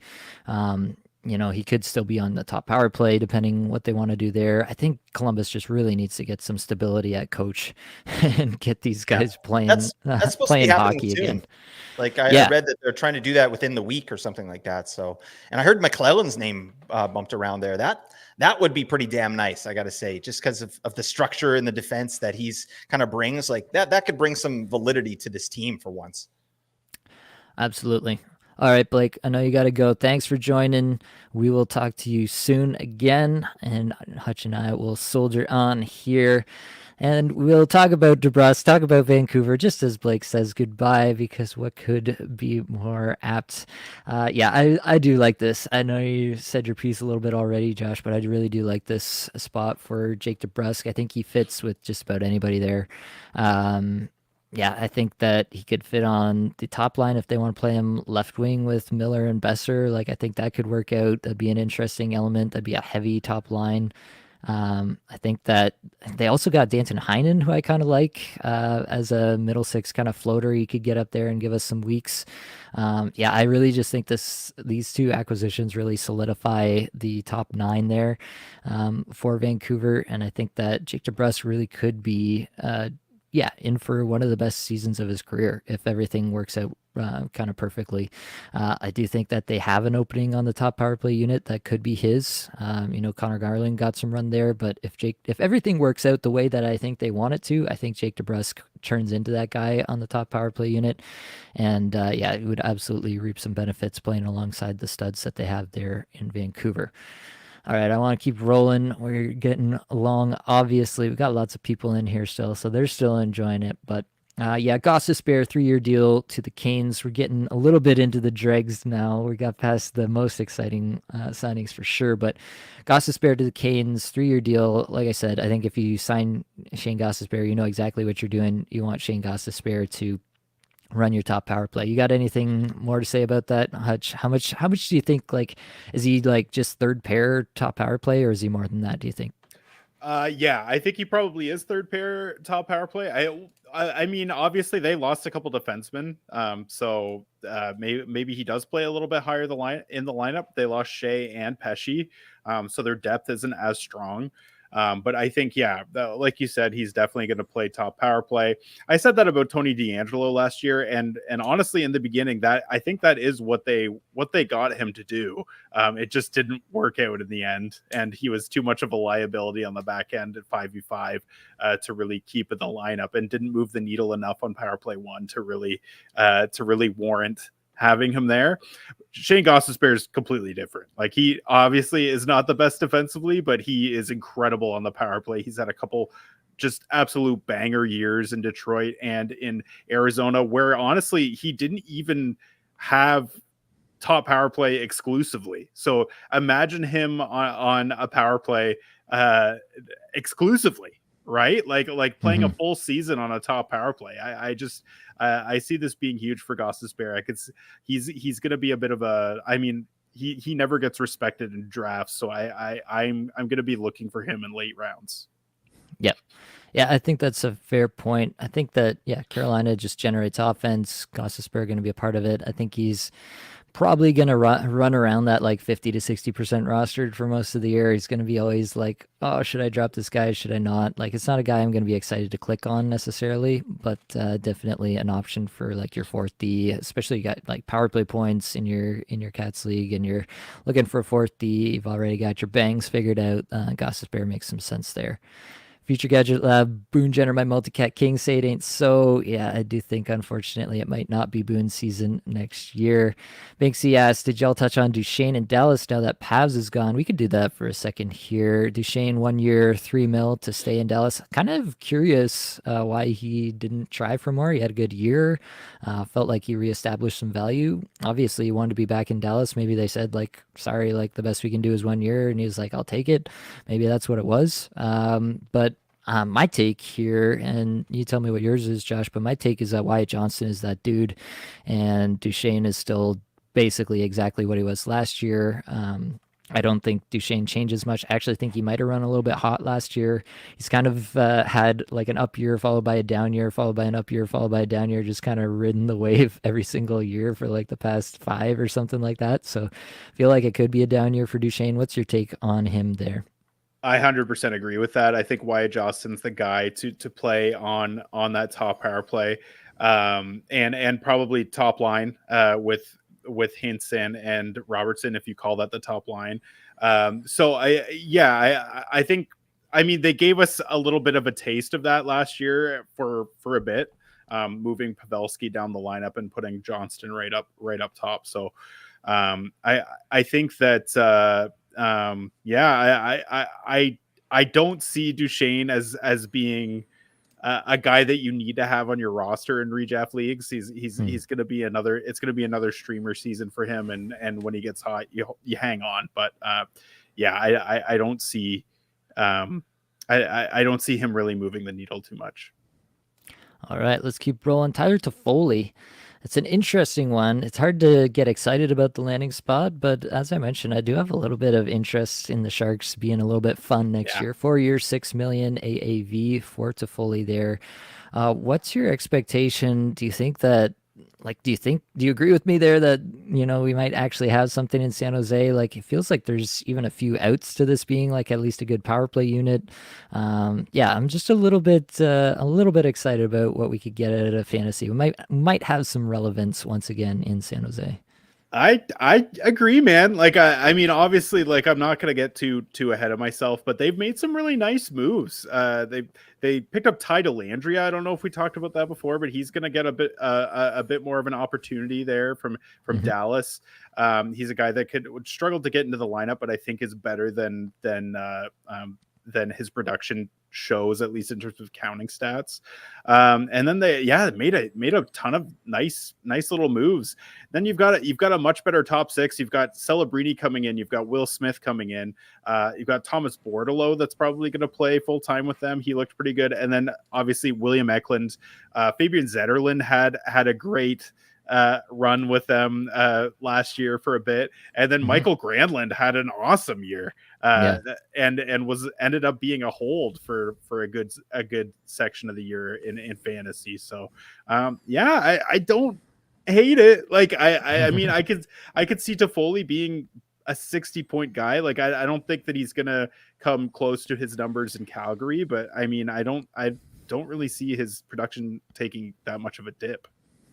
Yep. I think that's all fair points on Toffoli. I'm trying to suss out what this power play might look like. Like, I think that Granlund probably takes the tough minutes and they let Celebrini kind of come in as more of a 2C. Probably a fair amount of minutes, but probably not like 20 plus. So I think that will be interesting to see how they do that. Zetterlund has shown that he can eat minutes. I think Eklund, we've heard some people say that Eklund could take a step this year, especially with some more talent around him. I think that's definitely possible. Will Smith probably coming in as well alongside Celebrini into the league this year. High talent player, high draft pedigree there. I really do think that there's a few ways that this could really break right for San Jose, at least in terms of offensive production. Their defense is still putrid. Like, that is definitely going to drag the team down to some extent. And the goaltenders are Mackenzie Blackwood and Vitek Vanacek, which is still a little bit scary year to year. But yeah, they're still trying to tank, but they're trying to have fun now at the They're not going for, they got their Celebrini. They don't need another one. They're trying to do a little bit of something at least. And Toffoli could be a part of that. I do think that he's got 30 goal upside. Maybe I'll see where projections take him out to, but I'll probably be projecting him a little bit lower, more like 25-50. But he definitely has more upside than you would think just going to San Jose. He could be like completely written off in your drafts next year, and I think that'd be a mistake. So I do think that there's something there for sure. All right, next up was Skinner. I think we've comments so far, we've pretty much covered Jeff Skinner at this point.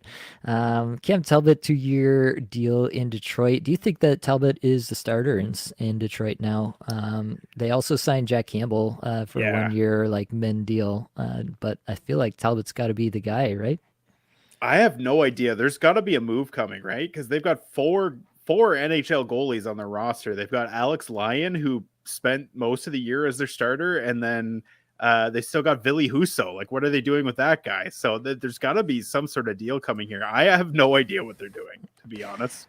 I imagine Jack Campbell is probably their third guy.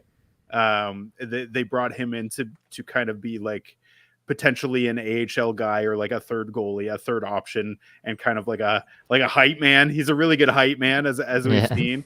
Yeah, I mean, I don't know. I genuinely don't know what they're doing here in Detroit. I think there's got to be something else coming here. Yeah, I think Campbell's just depth probably. Yeah, Husso versus Lyon.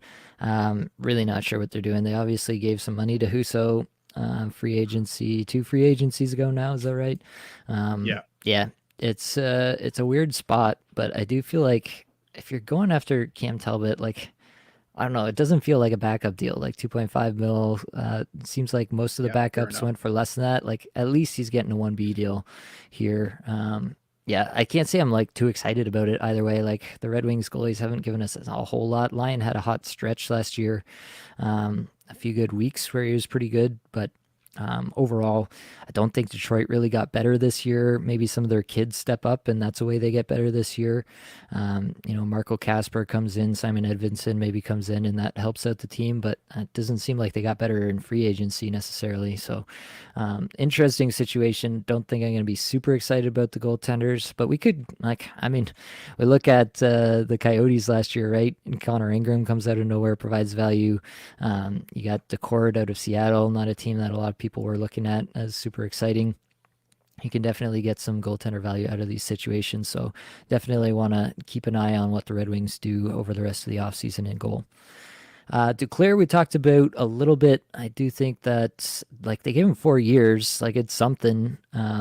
Duclair has been bouncing around on 1-year deals a little bit, year to year, but it seems like the Islanders wanted to, make him at home here, make him definitely a part of the top 6 with the AAV they're giving him there. What's your take on Duclair's what's his absolute top end potential? Do you think, like, if everything goes right for him, if he has perfect chemistry with Barzal, like, is a 70-point season possible for Anthony Duclair?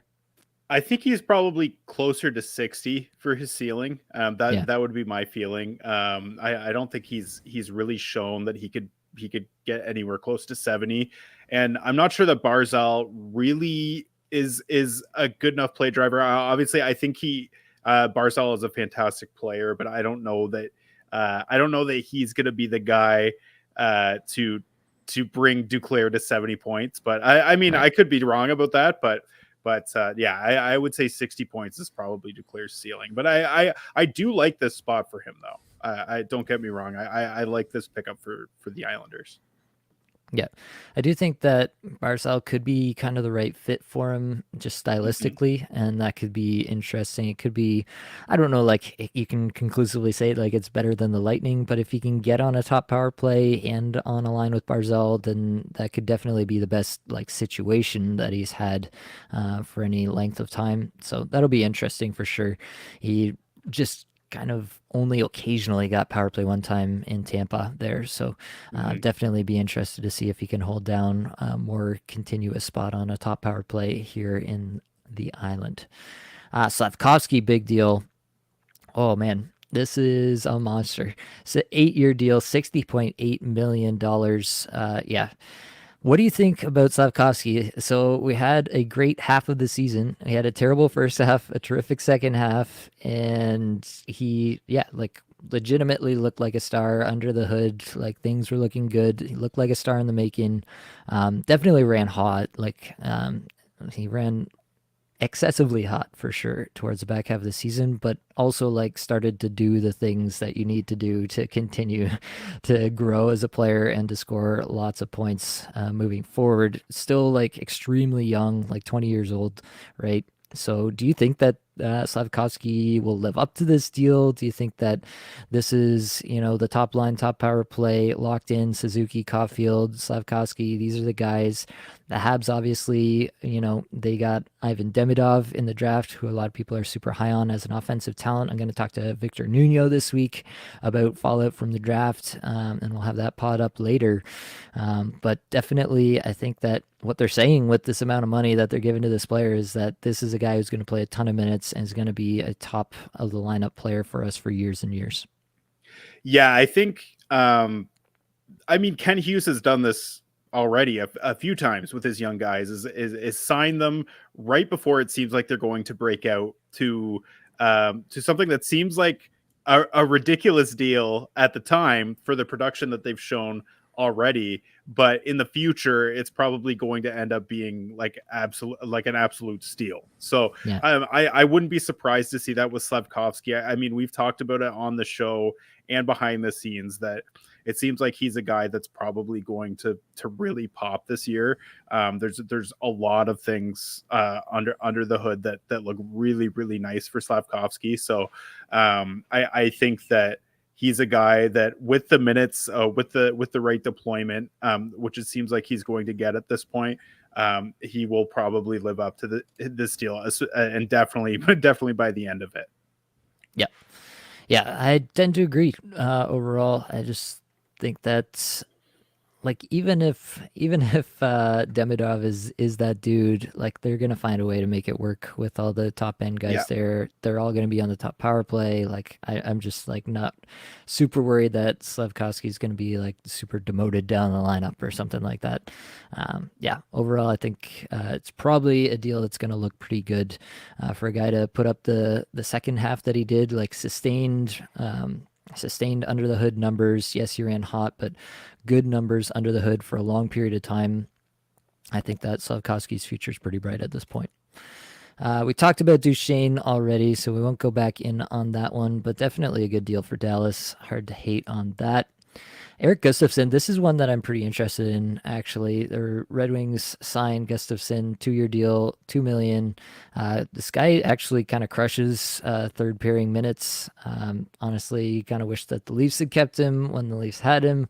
Instead, we went the Klingberg route, and we all know how that went. But I think that Gustafsson, it's hard to watch Shane Gostisbehere go out the door and Erik Gustafsson come in the door on the same day and not just draw that instant parallel that this is the guy going to the top power play.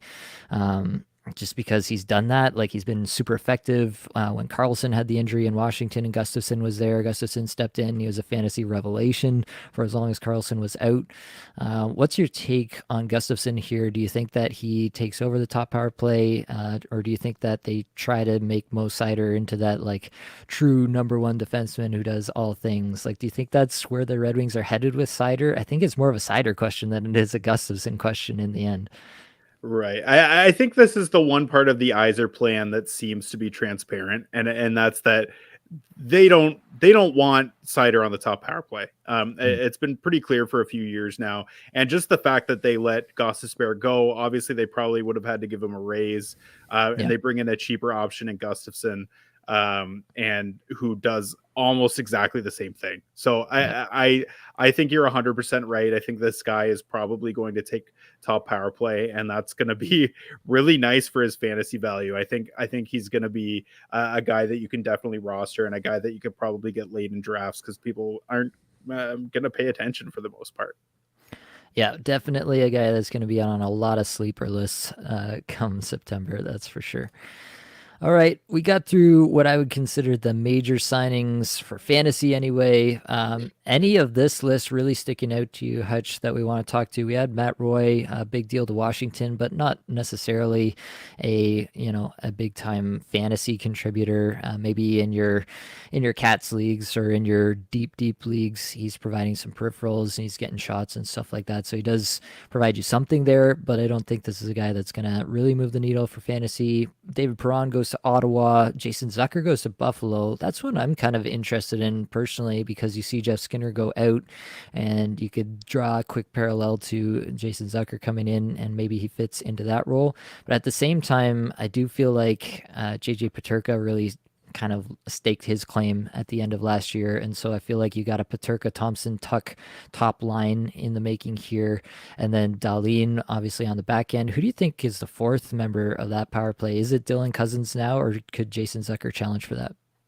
Oh yeah, that's interesting. I would hope that it's Dylan Cousins. I think Zucker could hold down that spot, but yeah, they kind of cycled things around last year. It'll be interesting to see now that they have. I mean, now that they don't have Don Granato anymore. Lindy Ruff, Lindy Ruff kind of flipped his power play around too in New Jersey. I mean, part of that was because of injury. But I don't know. It'll be interesting to see. I don't know. I saw this Jason Zucker signing and it didn't really I don't know. It didn't really move the needle for me that much. But okay. I don't know. I could see him being there. I just feel like there's so much young talent on Buffalo. Like, I don't know how he doesn't get buried in the mix. The Future Gadget Lab says Zach Benson season. That's a guy that's there. You've got Yuri Kulich that could make a jump this year. And like you said, JJ Paterka, you've got Jack Quinn. Jack Quinn could be a power play guy. Like I could honestly see him being the fourth forward on that power play. So I think they have so many options. I just don't know that Jason Zucker, I honestly personally probably see him being a third line winger on that team, maybe power play 2. Fair enough. Anybody else from the list sticking out to you? For me, I think that, I mean, we got to talk about McLovin going to LA, but I do think like LA is pretty clearly shown that they just want to be like this cycle the lines team. I think with Kopitar aging, like that probably just kind of continues even more, where they're just going to cycle their top 9. They want to have a top 9 they feel really good about, and Fogle just kind of fits into that. So he could have, like, I'm not saying he couldn't have like a Trevor Moore year like Moore did this past year. Like that could happen for Fogle, but he's never been an efficient shooter. So it would really have to be an outlier season like that for him to really have more than just like a few weeks of streamer quality performances for us. Anybody else from the list up at the top sticking out there for you? Yeah, I mean, you look at Ottawa, David Perron. I like his value, but there's so many forwards on that team. Like I just don't know where he fits. Like you'd think there's probably a move coming there for the Sens. Teravainen, I think is a guy that is interesting for sure. I look at him like I looked at guys like Andreas Athanasiou and players like that in the past in Chicago that could just get some type of exposure. We saw Kyle in the chat saying Teravainen with Bedard has a pulse on it at least. I think that's a guy to definitely look at. A lot of these other guys I don't think have a ton of fantasy relevance. I look at Anthony Mantha that depending on where he plays in the lineup could have some value in Calgary, but because they just don't have as much offensive depth. But they're similar to Buffalo, where I feel like there's a lot of young talent that's going to kind of take a step this year. So I'm not really sure where he fits there. And you mentioned Danton Heinen as a guy that could be potentially like a streamer level guy on Vancouver. And with their lack of wing depth, I think that he kind of, I mean, he could be all over the place. He's a really good utility guy, kind of like Alex Kerfoot was in Toronto back in the day, but actually like pretty good. So I don't mind him. I don't think that's a guy that you're going to hold on your roster, but he's a guy to definitely keep an eye on when the season starts. But other than that, like Alex Wenberg is not a fantasy guy. Like he doesn't really do anything. I mean, the Toronto guys, Tanev, Ekman Larson, Stolars. I mean, Stolars is a 1B. Like Joseph Wall's the starter there. Tanev and Ekman Larson are really just, I mean, unless Ekman Larson does get some power play time, like then I could see him being relevant. Chris Tanev's just a block machine. That's really all he is there. He's obviously going to be huge for the Leafs. I think that's his presence and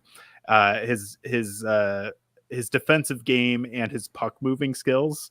It's just it's kind of exactly what the Leafs need. He's just old as fuck, and Yeah. they signed him for 6 years for some stupid reason. So I don't really know there, but yeah. Other than that, I think I think that's pretty much it for me in terms of fantasy relevance. I don't know. Do you have anyone else?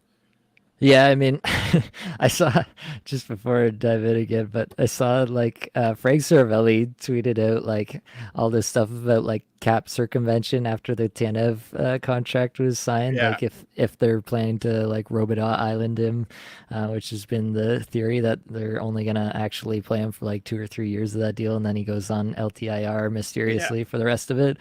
And it was all just like Leafs fans in his comments being like, "Shut up, Frank!" like trying to tell him, like, don't tell the league. Yeah, I don't know if that's the plan or not, but definitely it seems suspect given a 34-year-old guy with a lot of injury history, giving him 6-year term at that kind of AAV. Stolars, I think I might be a little bit more into Stolars than you, just as a 1B at the very least. Like, I do think the way that True Living has talked about Wall this offseason, they're like, yeah, we got to figure out, like, well, he got injured a few times. We got to get him on a good training program because when he's been in, he's been awesome. It really does seem like the organization is super high on Joseph Wall. Moving forward, but I do think that Stolarz, like, he could get some run at some point throughout the season, and at Toronto, like, I mean, we made Martin Jones a decent option at points last year. Yeah, that's fair. Like, yeah, if he does get some run, Stolarz is going to be plenty fantasy viable in my opinion. So, yeah, I think there's a few guys on this list that could be interesting. Anthony Mantha in Calgary, like, it's going to be gross, but I think we get some streamer weeks out of him if he can turn things around a little bit. He got enough money there that it looks like that's what they want him to do. I think that Sharon Govich deal looks a little bit bad over the course of it, but he could definitely have some years and definitely some weeks for fantasy purposes that are pretty decent. I like Teravainen to Chicago. I think he's going to have some relevance, at least when he's on the top power play. Definitely going to be streamer, if not more there. Future Gadget Labs says Weber just got into the Hall of Fame, still getting paid. I don't want to hear about Tanev getting LTIR retired. Fair enough. Fair enough. But you will hear about it because it's the Leafs. Yeah, that's for sure. The way it works. It is. And staying on the Leafs, Nate, do you imagine a scenario where at the end of the season, going into the playoffs, you've got Matt Murray as your starting goaltender? Yeah, I mean, I wouldn't rule it out. Yeah, Matt Murray did come back on like a min deal. He's been so injured that he's been unable to play for the last 2 years, basically, at this point. But yeah, I mean, stranger things have happened, especially with goalies. I wouldn't rule it out. I'm just going to be in on whoever's getting starts in Toronto. I think that's the long and the short of it for me. This was a cap-friendly tweet from earlier today. After 8 hours of free agency, top 10 remaining UFAs. Pavelski, who I think everybody expects to retire. Tarasenko still out there. Adam Henrique actually just signed with Edmonton, re-signed with Edmonton, 2 years, $3 million. So they just continue to add to that winger depth. Yeah, Arvidsson just getting pushed down the lineup, Blake. I don't know what to tell you. Daniel Sprong, James Van Riemsdyk, Tyler Johnson, Jack Roslovic, Cam Atkinson, Justin Schultz, Kevin Shattenkirk. Yeah, definitely all the big names, except with the possible exception of Vladimir Tarasenko, are off the board at this point. Do you think Tarasenko, like, obviously depending where he goes, but do you think he's still like a potential power play one, like 60+ point guy, like stick on your roster all season kind of guy, or do you think he's into the phase now where he's just a streamer? Yeah, like you said, I think it depends on where he goes. I think if he goes to a place that needs him on power play one, then yeah, I think he probably I could see him being a guy that sticks on your roster. But if he's just playing 5v5 minutes, I don't think that he's productive enough at this point in his career to be a guy that you keep. Let's send him to San Jose. Let's get this train rolling. I want San Jose to be the most fun team for fantasy this year. Yes. Are you with me, Hutch? Absolutely. All right. Well, on that note, that's going to be all that we've got for this episode. It was a beefer, almost got to the 2-hour mark, but hopefully it brought you some value. Helped you get a little bit better at fantasy hockey today. All the advanced stats you heard today came from Natural Stat Trick, which is a terrific free resource. Many thanks to the band there for supplying the music for the podcast. Be sure to check out their Spotify as well. Happy Canada Day. Happy Free Agency Day. That's it, folks. Much love.